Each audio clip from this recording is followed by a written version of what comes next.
वहीं पर एक छोटी लेकिन मोटी खबर आपको बता दूं, अफगानिस्तान के 15 कैदियों को अमेरिका ने जो कैद किया हुआ था उनको रिहा कर दिया है। दोस्तों आपको बता दूं बांग्लादेश का हाल काफ़ी बुरा है। दुआ कीजिए कि बांग्लादेश में अल्लाह का कहर शांत हो जाए। बांग्लादेश में इतनी खतरनाक बाढ़ आई है कि अब तक 73 लोग मारे जा चुके हैं और कम से कम 5 से 10 हज़ार लोग बेघर हो चुके हैं।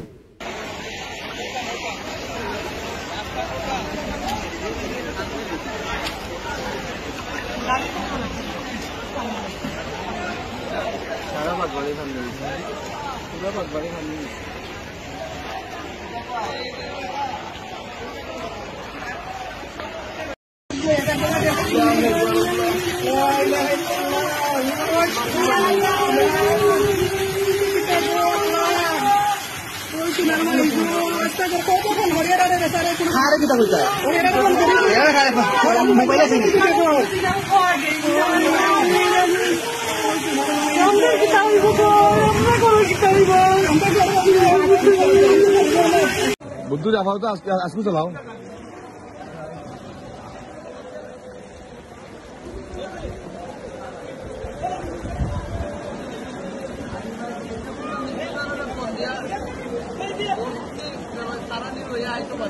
तो नेट ना आई।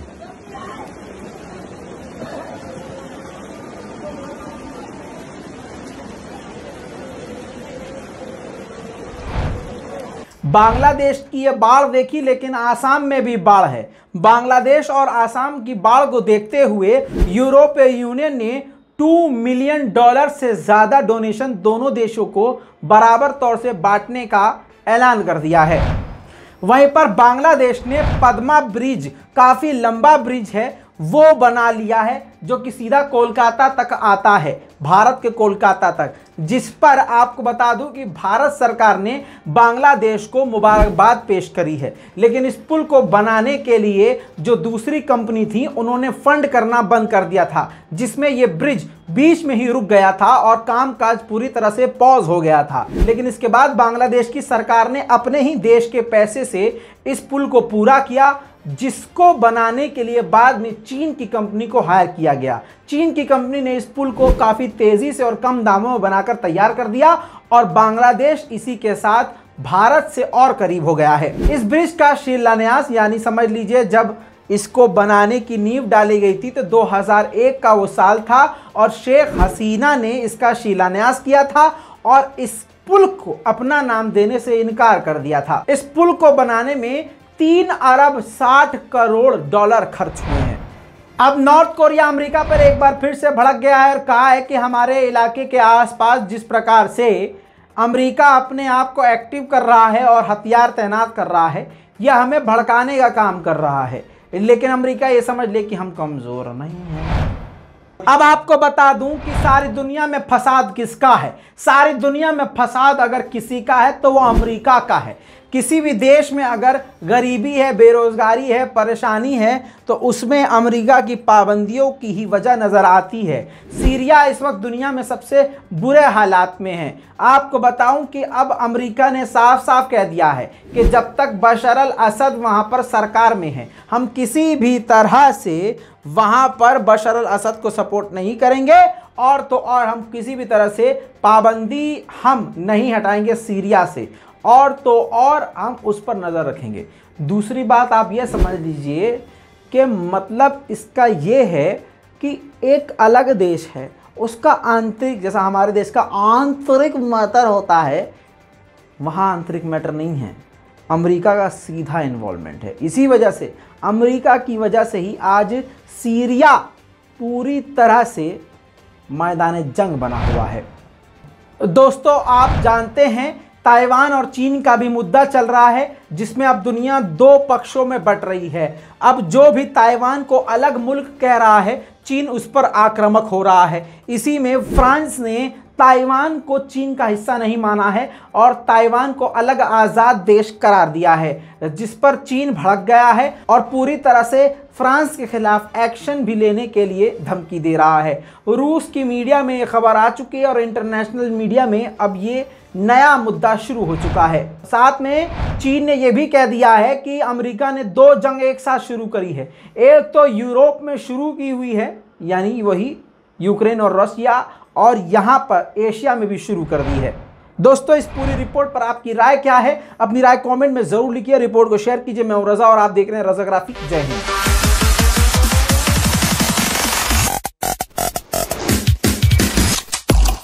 तेरा बाप आया।